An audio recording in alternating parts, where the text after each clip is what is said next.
The dust of the high desert rose like a specter across the horizon as Catherine Turner stood on the edge of Silver City, New Mexico, her delicate fingers clutching a letter that would shatter her world anew. It was 1885, and the promise of a new life had drawn her west, fleeing shadows that refused to stay behind.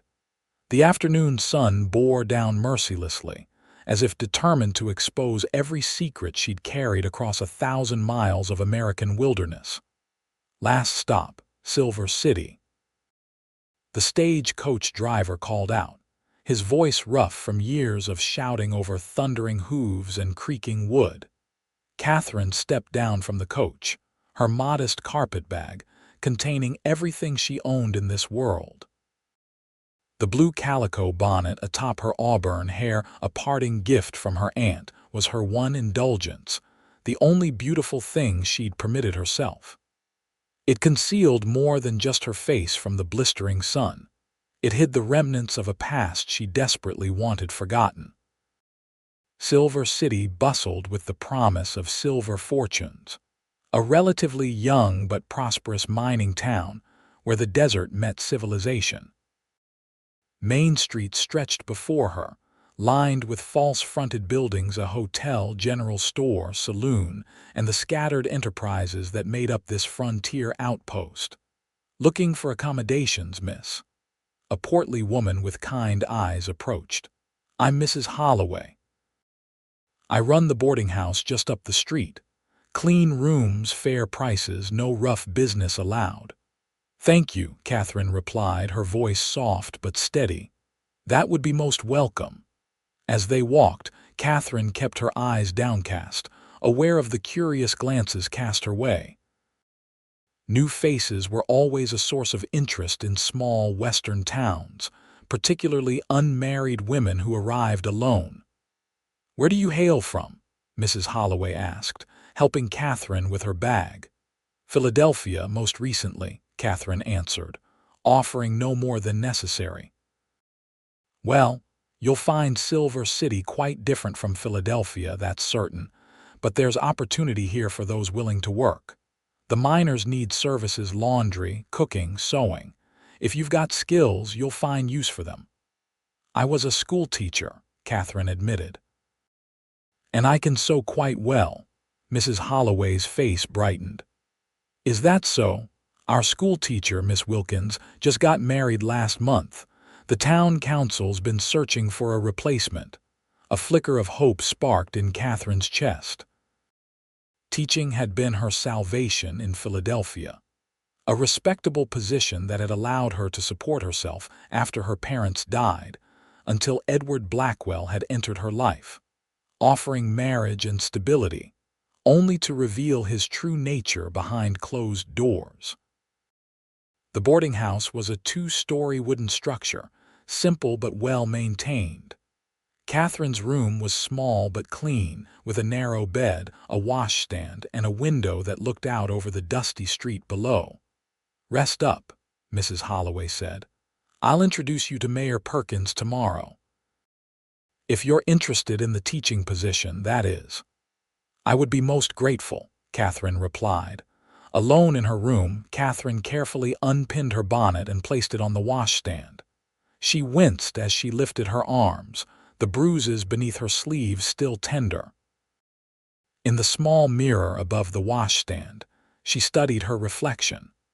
The bruise along her jawline had faded to a yellowish hue, barely visible unless one looked closely. The ones hidden by her high collar and long sleeves told a different story. Catherine splashed water on her face, trying to wash away the fatigue of long travel and longer fear. She had escaped Philadelphia with nothing but the clothes on her back and the small inheritance her parents had left her.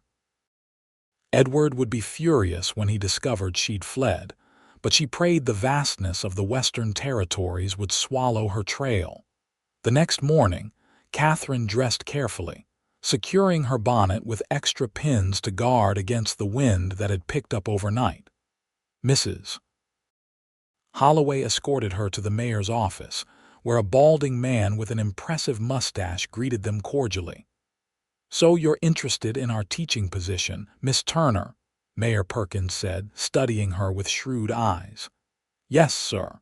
I taught for 3 years in Philadelphia. We've got 28 children of school age in Silver City from 6 to 16. It's not an easy job, mind you. Some of these youngsters have never seen the inside of a proper school." "I'm not afraid of hard work, sir." The mayor nodded approvingly. "Term's meant to start in 2 weeks. The schoolhouse needs a good cleaning, and there are books and supplies to be organized." "I can begin immediately," Catherine offered. "Very well. The position pays $30 a month, with lodging included. There's a small room attached to the schoolhouse. Mrs. Perkins and the Ladies' Aid Society will want to meet you, of course, but I see no reason why you shouldn't have the position." Relief washed over Catherine. A position, independence, and a fresh start. It was everything she'd prayed for during those long, terrified nights in Philadelphia. For the next 2 weeks, Catherine threw herself into preparing the schoolhouse.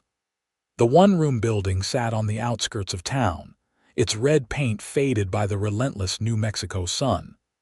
Inside, she scrubbed floors, washed windows, and arranged the mismatched collection of desks in neat rows. The work was exhausting but fulfilling. Each evening, she returned to her room at the boarding house with aching muscles but a lighter heart. Mrs. Holloway introduced her to various townspeople, and while Catherine remained reserved, she was unfailingly polite. Trust was a luxury she could no longer afford, but civility was necessary for survival. On the Sunday before school was to begin, Catherine attended services at the town's small church. The congregation welcomed her warmly, though she could feel their curiosity. A single woman in the West was always subject to speculation, and she knew rumors would eventually circulate about her past. She'd prepared a simple story. She was a widow, her husband lost to fever. It was close enough to the truth. Edward had been a kind of fever, burning through her life with destructive heat. As she walked back to the boarding house after services, the wind picked up suddenly, tugging at her carefully pinned bonnet.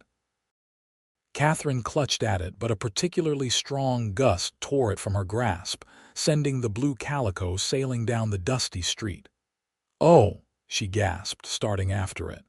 But the bonnet danced just beyond her reach, tumbling and spinning in the capricious desert wind. "I've got it, madam." A deep voice called out.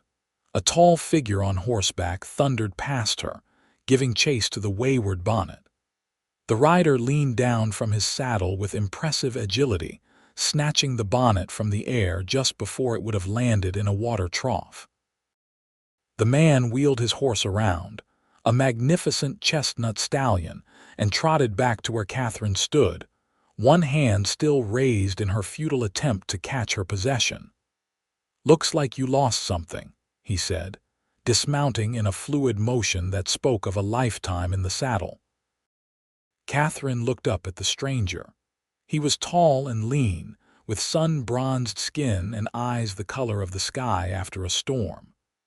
Dark hair curled beneath a well-worn Stetson, and a day's worth of stubble shadowed his jaw.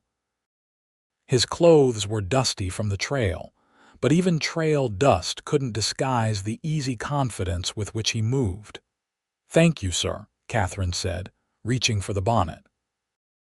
But as she extended her arm, the sleeve of her Sunday dress rode up slightly, revealing a pattern of fading bruises that encircled her wrist like a macabre bracelet.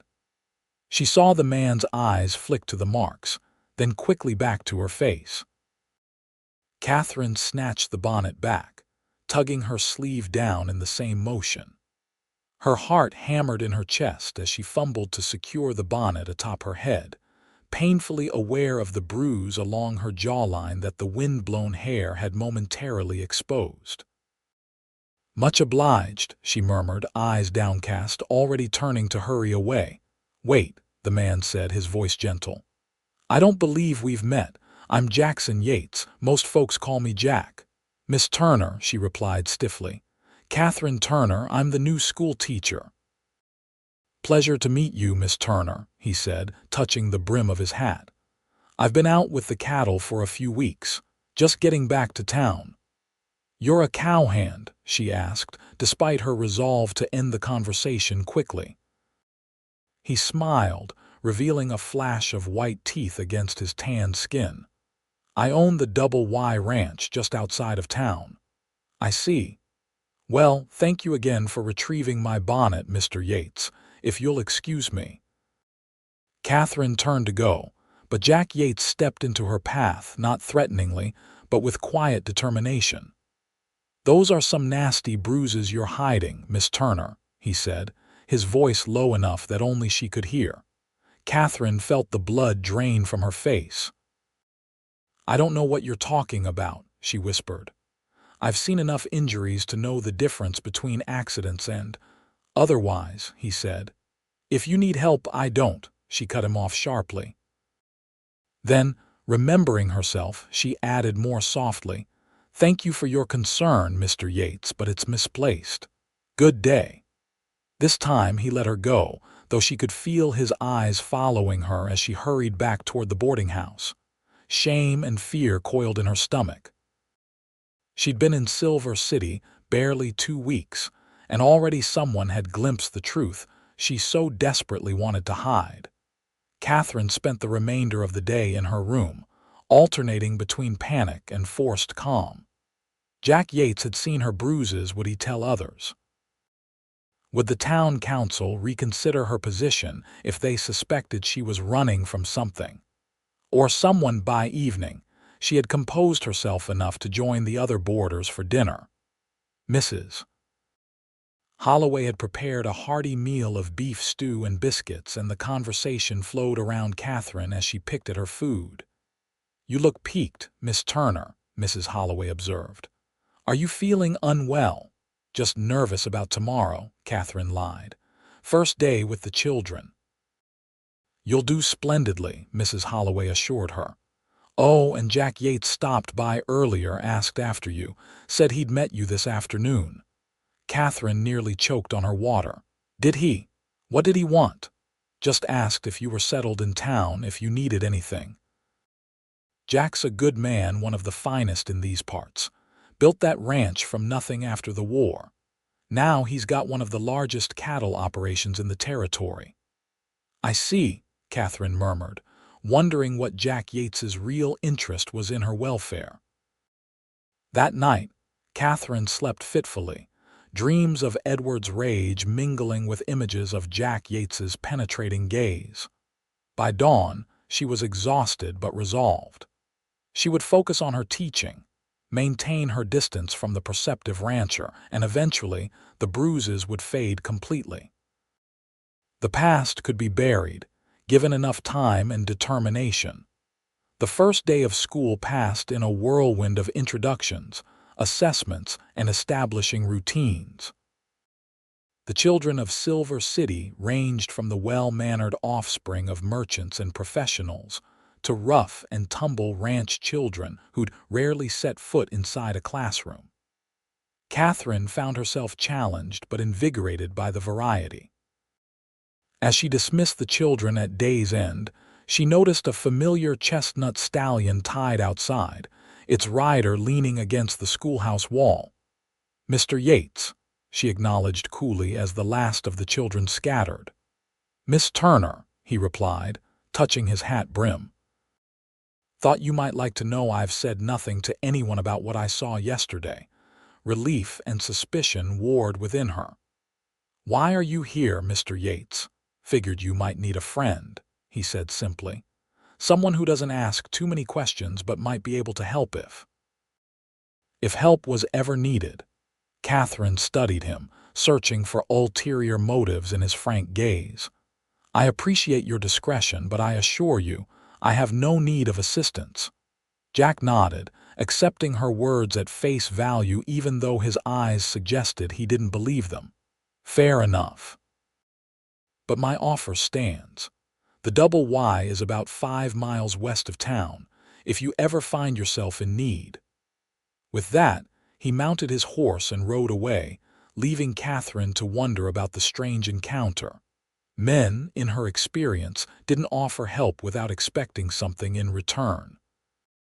Yet there had been no hint of impropriety in Jack Yates's manner, only genuine concern. The weeks passed, and Catherine settled into life in Silver City.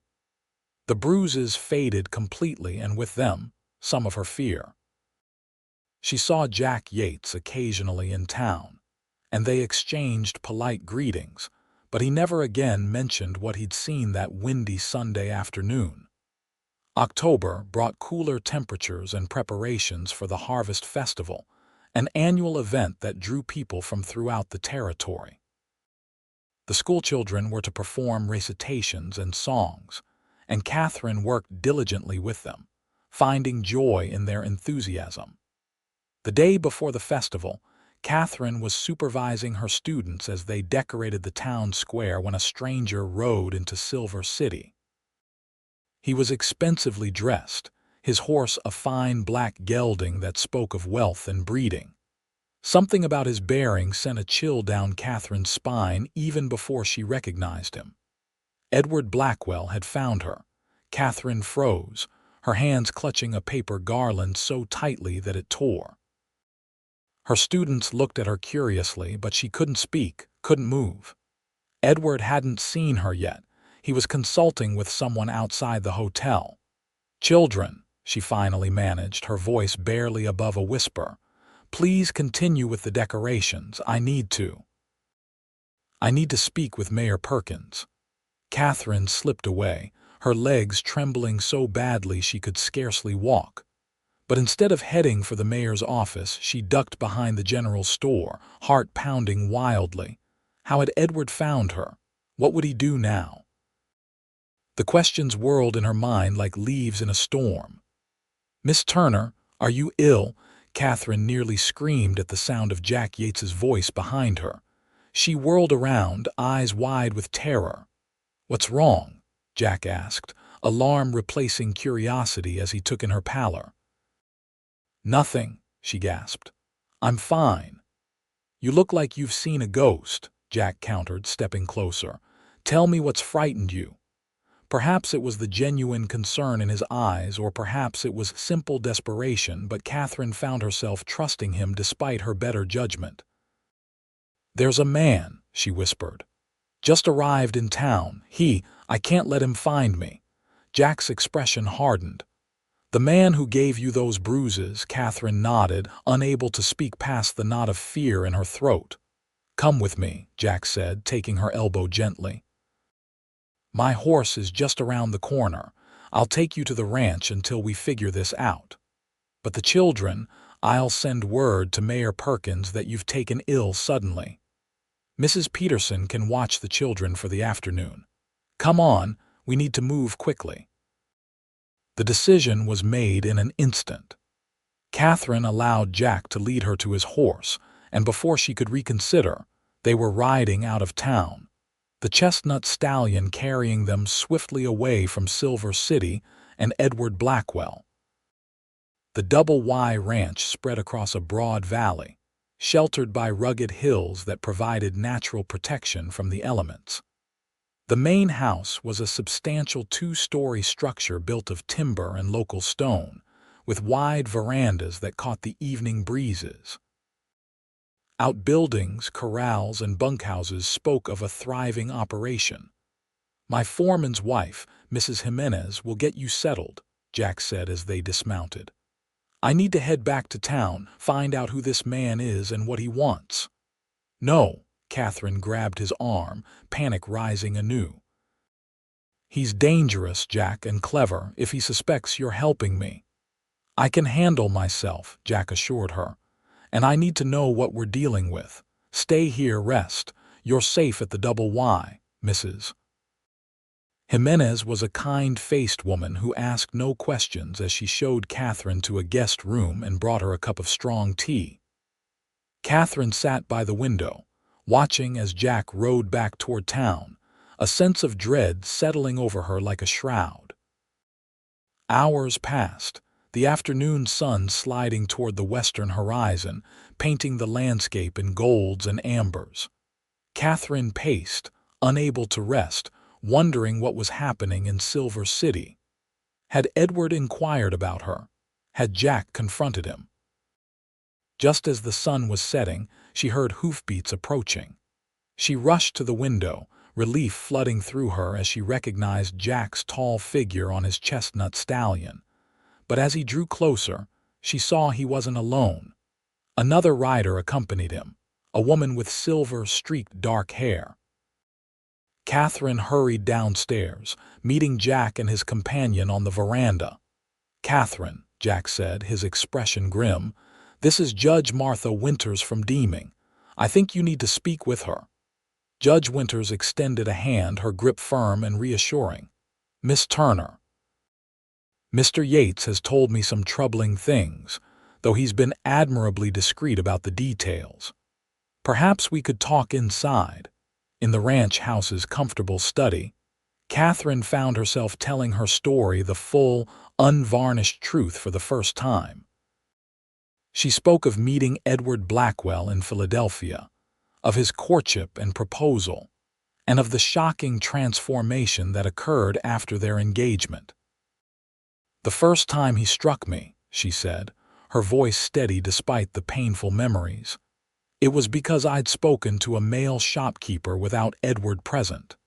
He apologized afterward, blamed it on jealousy, said it would never happen again."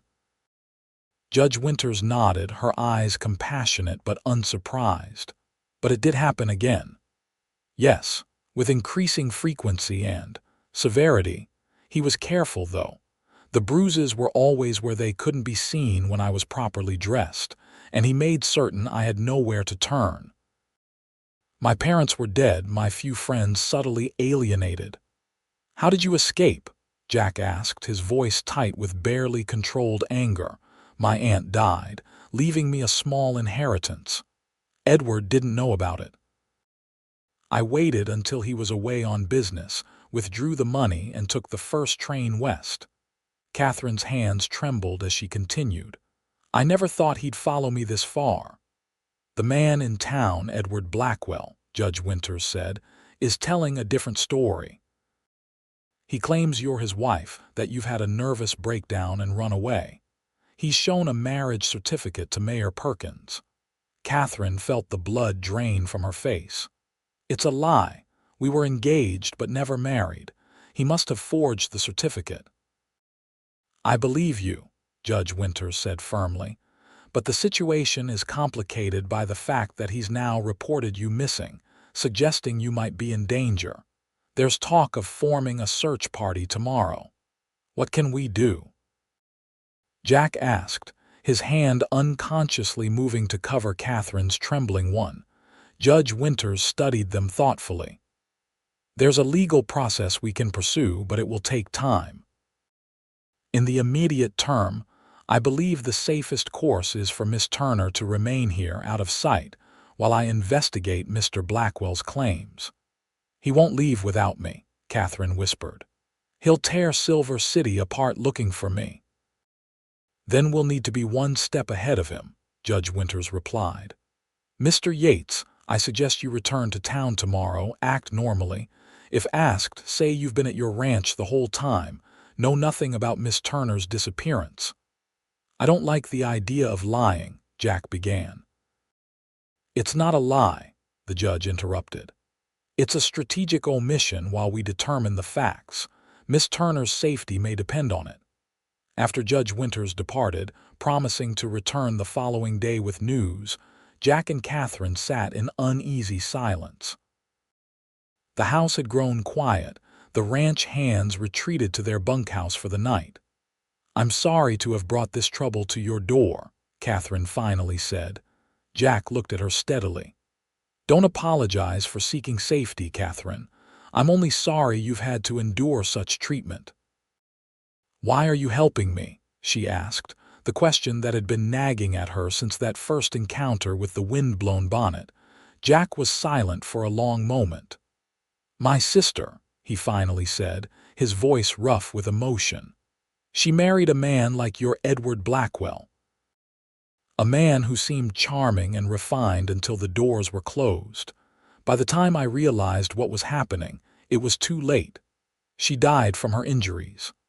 Jack, I'm so sorry, Catherine whispered, understanding now the recognition she'd seen in his eyes that day. I couldn't help her, he continued, but perhaps I can help you, and maybe in doing so honor her memory. Catherine felt tears welling in her eyes. Thank you, she said simply, knowing no other words could adequately express her gratitude. The next day passed in agonizing slowness. Jack returned to town as planned, leaving Catherine in the capable hands of Mrs. Jimenez. She tried to occupy herself with household tasks, but her thoughts kept returning to Silver City and the danger that waited there. When Jack returned that evening, his expression was thunderous. Blackwell's stirred up half the town, he reported. He's convinced the mayor that you're mentally unstable, potentially suicidal. There's a search party scheduled for tomorrow at dawn. Did Judge Winters learn anything? Catherine asked anxiously. She sent telegrams to Philadelphia, trying to verify your story and his, but it will take time for responses. Jack ran a hand through his hair in frustration. In the meantime, Blackwell's staying at the hotel, playing the role of the devoted, worried husband perfectly. He always was convincing, Catherine said bitterly. It's how he charmed me in the first place. That night, Catherine slept fitfully, dreams filled with Edward's sneering face and the sensation of walls closing in around her. She woke before dawn, a plan forming in her mind. When Jack came downstairs, he found Catherine dressed in riding clothes borrowed from Mrs. Jimenez. I can't hide forever, she said before he could speak, and I won't let Edward Blackwell destroy the life I've begun to build here. What are you suggesting? I'm going back to town to face him directly, in public where he can't harm me without witnesses. Jack shook his head firmly. Too dangerous. He could force you to leave with him, claim husbandly rights. Not if I have protection, Catherine countered. You, Judge Winters, the town itself. Silver City may be small, but it has laws. If I can expose Edward for what he truly is. It's a gamble, Jack warned. And if it fails, then I'm no worse off than I was in Philadelphia, Catherine said with a calm she didn't entirely feel. But I refuse to spend my life running and hiding. It's no kind of freedom. Jack studied her for a long moment, then nodded slowly. All right, but we do this carefully. I'll send a message to Judge Winters first, make sure she's present. And you don't leave my side for a moment, understood? The ride back to Silver City was tense, each mile bringing them closer to confrontation. As they crested the final hill overlooking the town, Catherine took a deep breath, steadying herself for what was to come.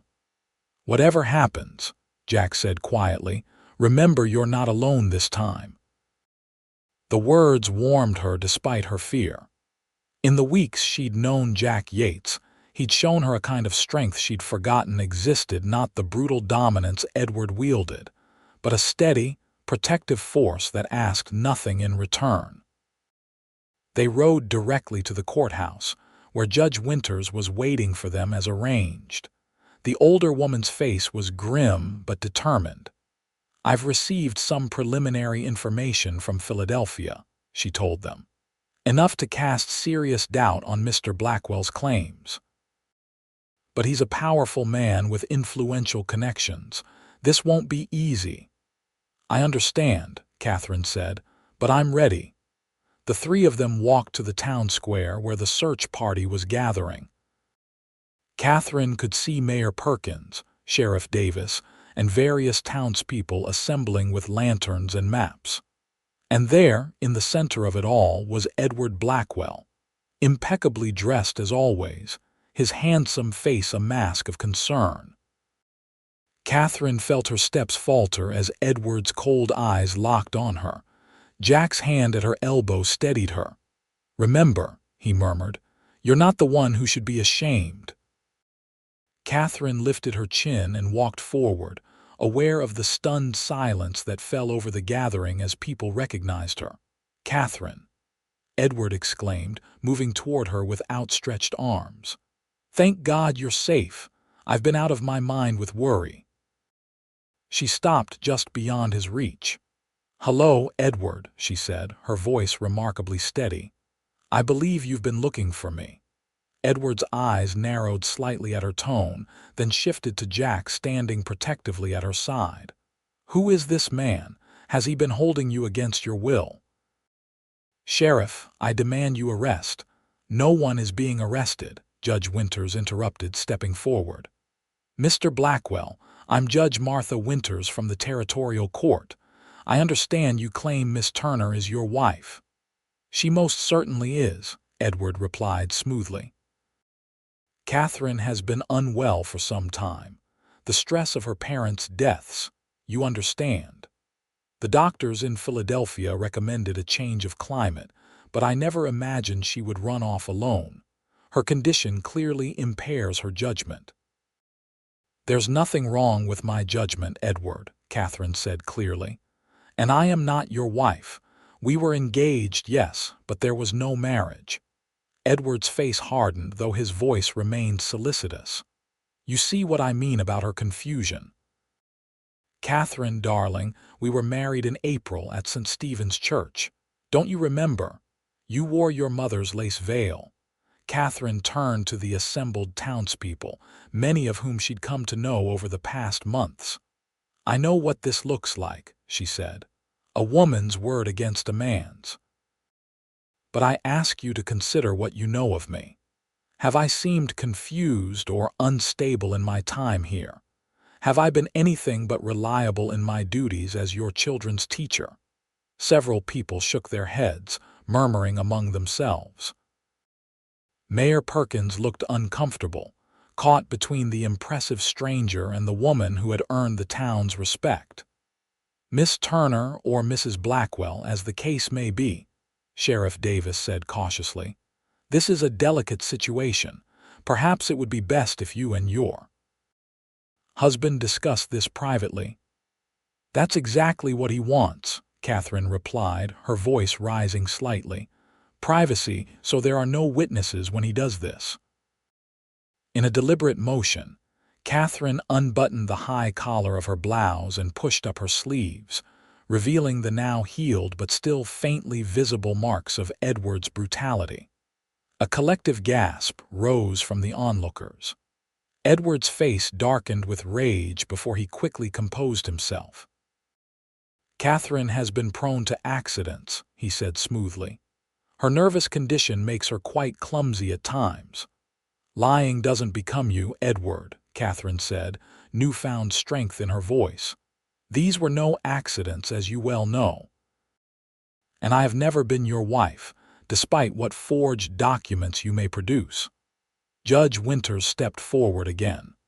"I've sent inquiries to Philadelphia regarding the marriage Mr. Blackwell claims took place.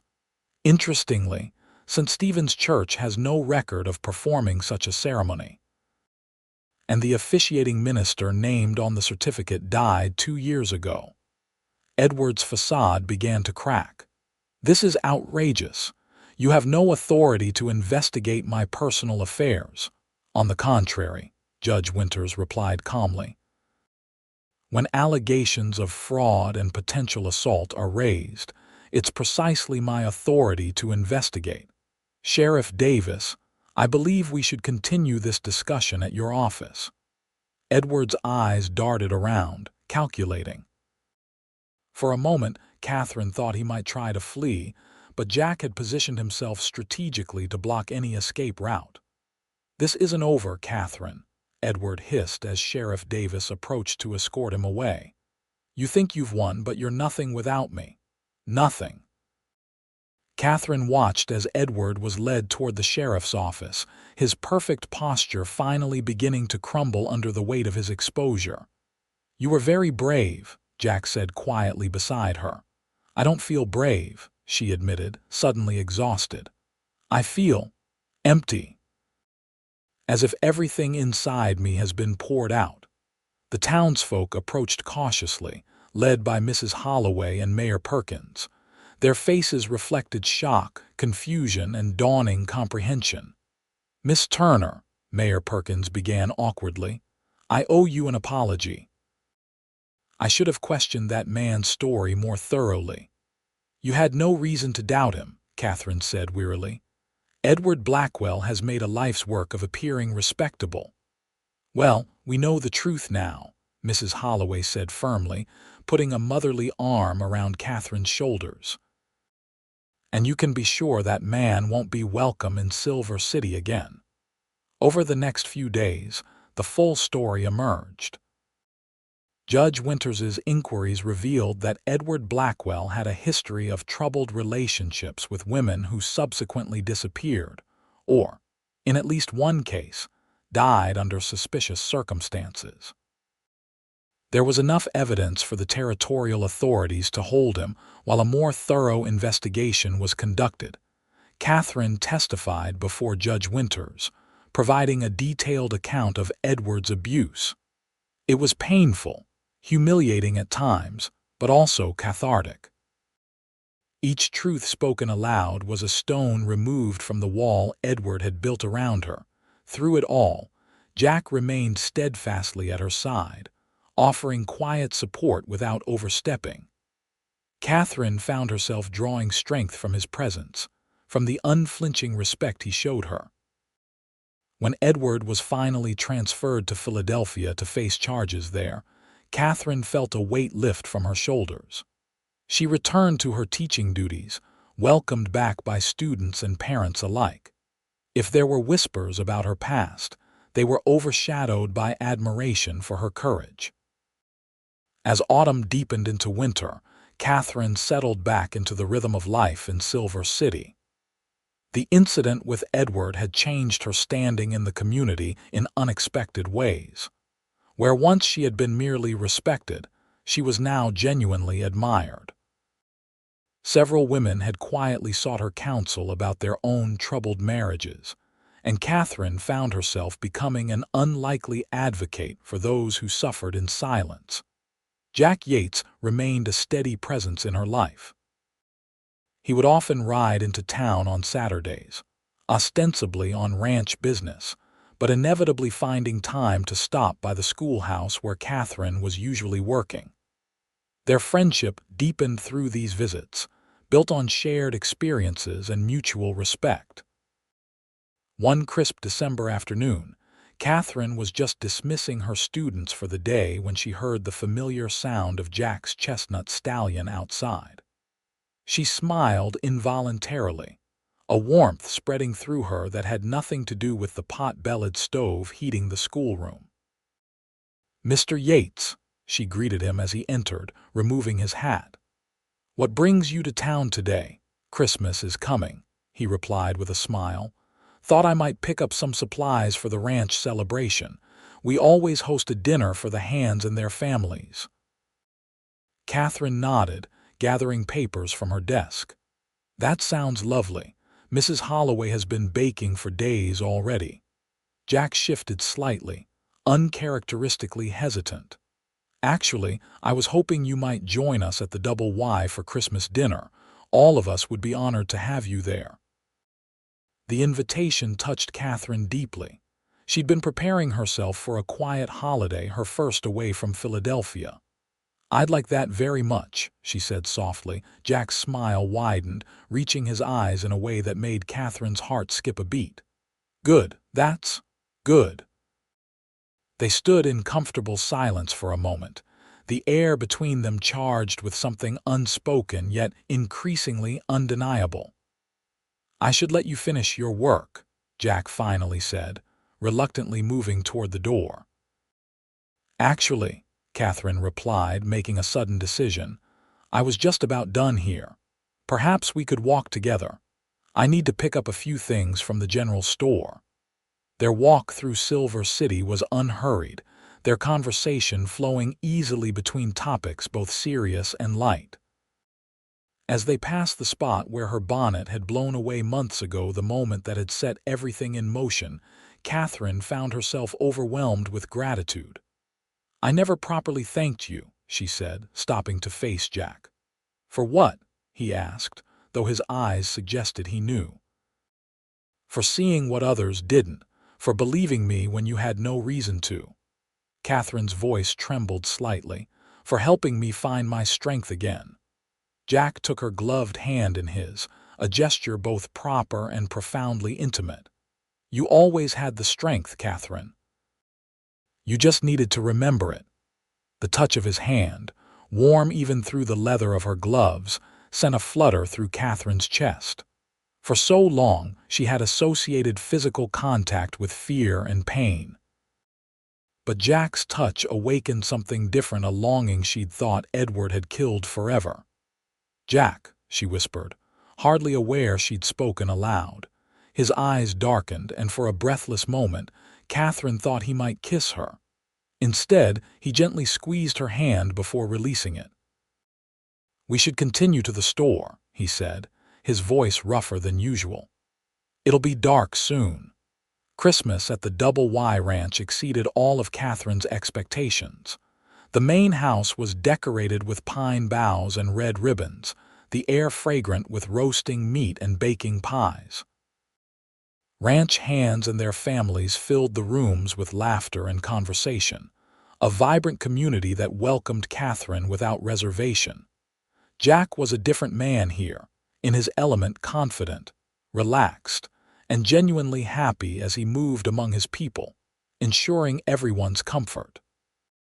Catherine watched him from across the room, a warm glow building inside her that had nothing to do with the crackling fire or the mulled wine in her hand. "He's a good man," Mrs. Jimenez said, appearing beside Catherine. "The best I've known." "Yes," Catherine agreed simply, unable to deny what was becoming increasingly clear to her own heart.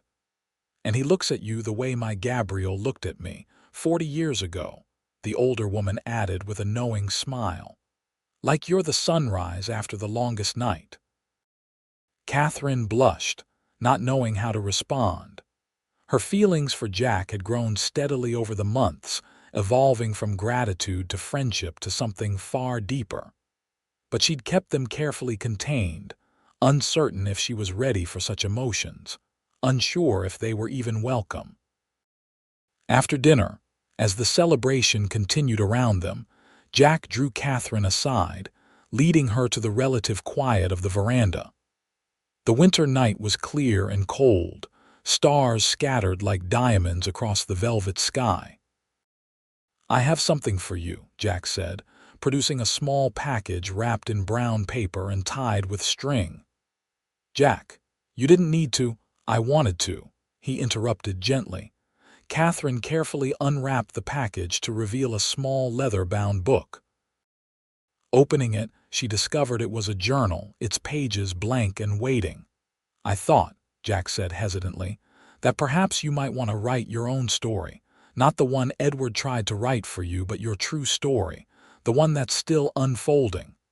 Tears pricked at Catherine's eyes. It was perhaps the most thoughtful gift she had ever received, not just the journal itself, but the recognition of her voice, her agency, her future. "Thank you," she whispered, clutching the book to her chest. "It's perfect." Jack stepped closer, his eyes intent on hers. "Catherine, I know it may be too soon. After everything you've been through, I would understand if you needed more time. But I can't let another day pass without telling you how I feel." Catherine's heart thundered in her chest. "How do you feel, Jack?" she asked, her voice barely audible. "Like I've been waiting for you my whole life without knowing it," he said simply. "Like every trail I've ridden, every hardship I've faced, was leading me to that day when your bonnet blew off in the wind." Catherine smiled through tears that now flowed freely. "I was so afraid that day. Afraid you'd seen too much, afraid of what you might think or do." "And now," Jack asked, gently brushing a tear from her cheek, "now I'm grateful beyond words that you truly saw me when I was trying so hard to remain invisible." Catherine took a deep breath. "I care for you, Jack." more than I thought I could ever care for anyone again, but I'm afraid." "Of what?" he asked softly. "Of trusting these feelings. Of believing I deserve this kind of happiness after everything that's happened." Jack took her hands in his touch reverent. "You deserve every happiness, Catherine Turner, and I would spend a lifetime proving that to you if you'll let me." In the starlight, with the sounds of celebration muted behind them, Catherine made a choice not out of fear or necessity, but out of hope and growing love. She leaned forward and pressed her lips to Jack's in a kiss that felt like coming home. Winter gave way to spring, and Silver City bloomed with new life and possibilities. Catherine continued teaching, finding fulfillment in her students' progress and the respect she'd earned in the community. Edward Blackwell had been convicted in Philadelphia on various charges, his veneer of respectability finally shattered, his power to frighten Catherine diminished to nearly nothing. Her relationship with Jack flourished in the open air of New Mexico territory, growing naturally and without pretense. They courted properly Sunday dinners, chaperoned outings, and gentle courtesies observed yet beneath the propriety ran a current of profound understanding that made their connection unlike any either had known before. On a perfect May afternoon, Jack invited Catherine for a ride to a special place on the Double Y Ranch he wanted to show her. They rode side by side through rolling grasslands dotted with wildflowers, the Mimbers Mountains a purple silhouette against the horizon.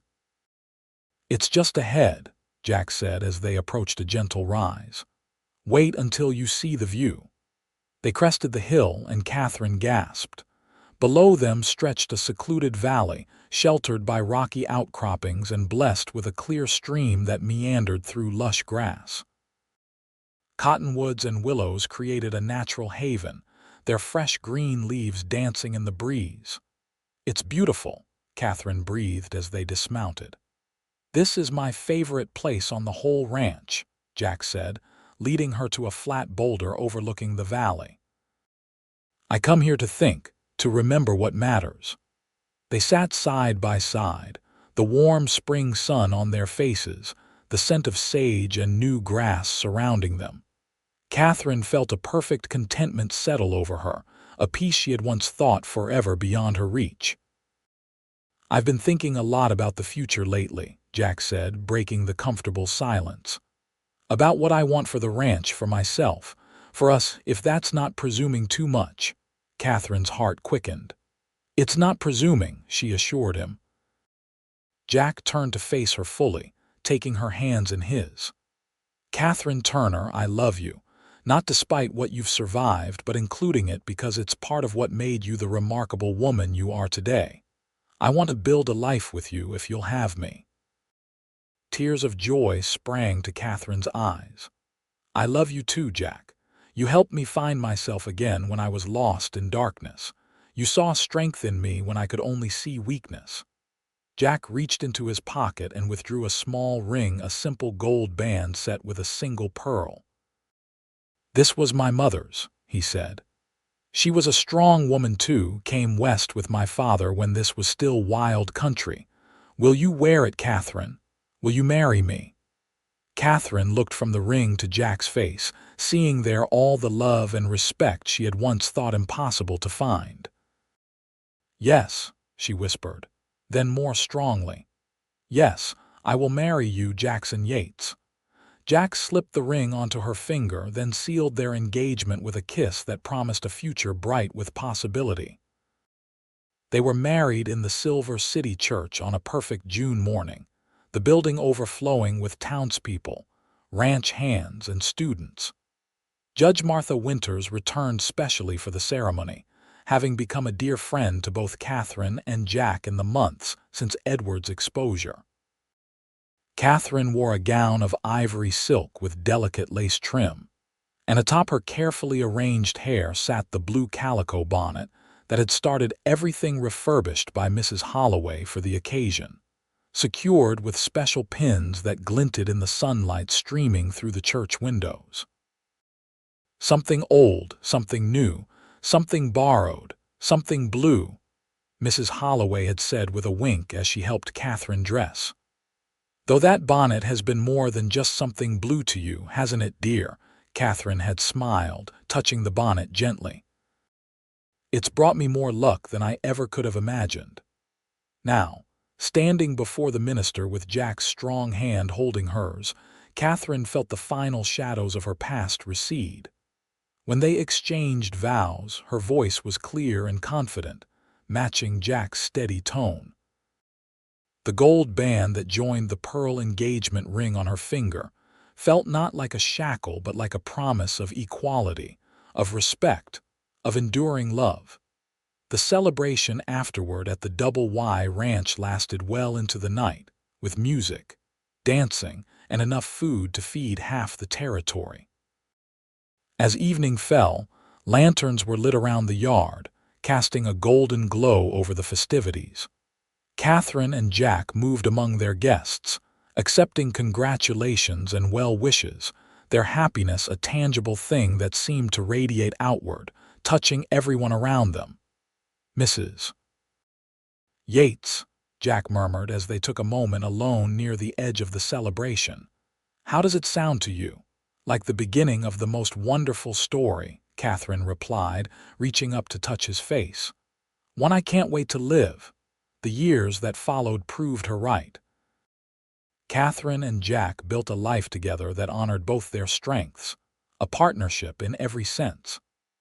Catherine continued teaching for several years, eventually establishing Silver City's first proper school board and helping to build a new, larger schoolhouse as the town grew.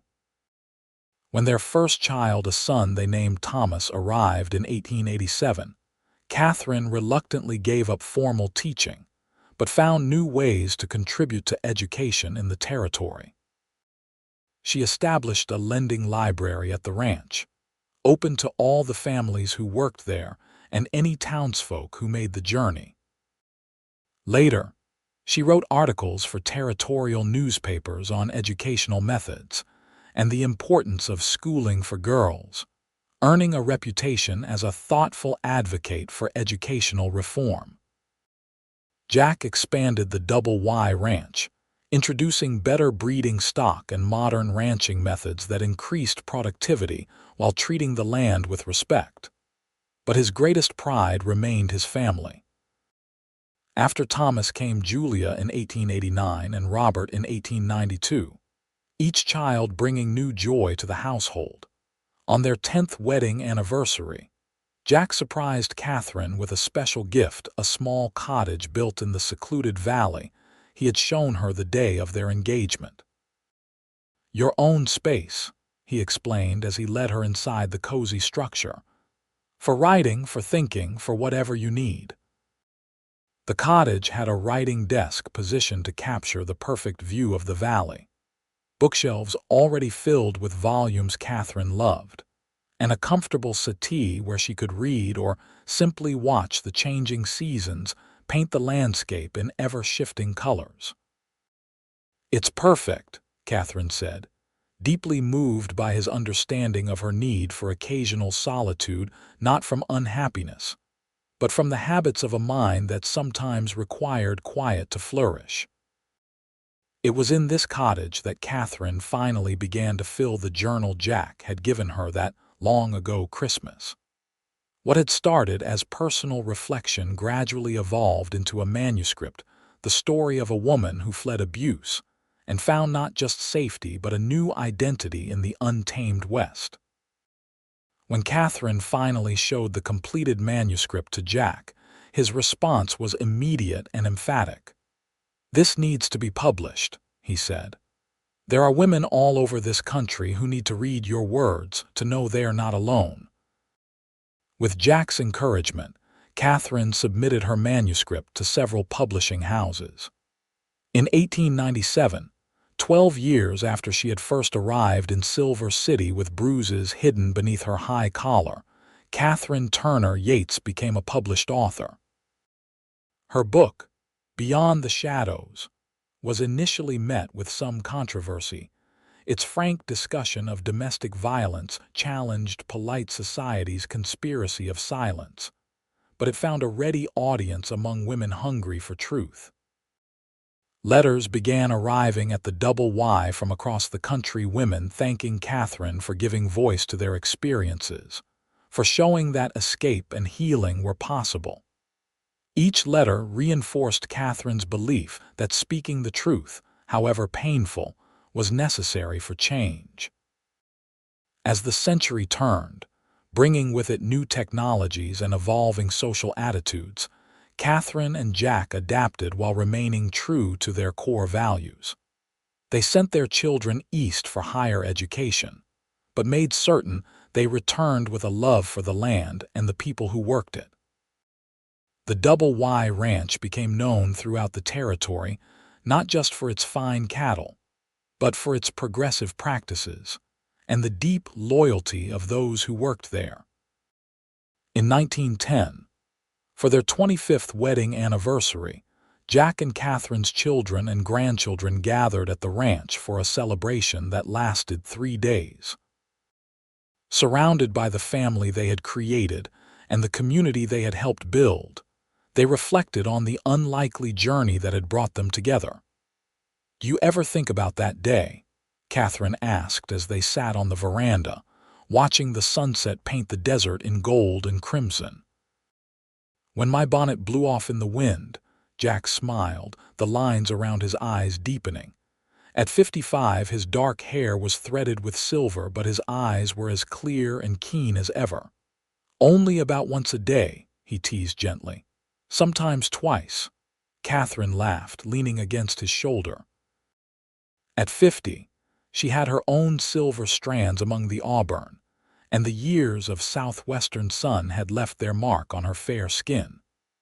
But Jack still looked at her with the same admiration and desire that had warmed her on those early walks through Silver City. "It's strange to think how differently things might have turned out," she mused. "If there had been no wind that day, if you hadn't been riding past at that exact moment."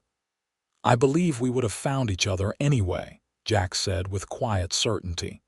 "Some things are meant to be, Catherine. Some loves are written in the stars long before we ever glimpse them."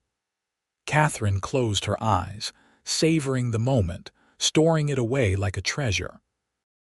From terror to triumph, from isolation to belonging, her life had traced an arc she could never have imagined as she stepped off that stagecoach in Silver City a quarter-century ago. "I think you're right," she said softly, "but I'm glad it happened just the way it did. Even the painful parts, because they led us here." Jack kissed her temple, his lips lingering against her skin. "To think it all began with a bonnet blown off in the wind," he murmured. "Who would have believed it?" "I would," Catherine replied, turning to meet his gaze. "I believe in impossible things now. You taught me how." As twilight deepened into night, they remained on the veranda, hand in hand, their silence as eloquent as any words. Behind them, the lights of the Double Y Ranch glowed warm against the gathering darkness, a beacon of home and hope in the vast New Mexico landscape. And above them, the stars emerged one by one, bearing silent witness to a love that had begun with a chase and a revelation, and had grown into something as enduring as the mountains on the horizon. The bonnet that had started it all still hung in Catherine and Jack's bedroom, a reminder not of what she had hidden, but of what had been revealed, not just the bruises that had marked a chapter of her life, but the strength, resilience, and capacity for love that had defined all the chapters since. In Silver City and beyond, people would sometimes tell the story of Catherine and Jack Yates, how a schoolteacher with secrets had found not just protection, but true partnership with a rancher who saw her value when she'd forgotten it herself. The story would change slightly with each telling, as stories do, but its essence remained the same. That sometimes the winds of fate blow in unexpected directions, carrying away the things we used to hide ourselves and revealing in their absence the possibility of a love both healing and enduring. And so their story continued, written day by day in shared laughter, occasional tears, and abiding respect, a testament to the transformative power of being truly seen, and the courage it takes to begin again after darkness, reaching always toward the light.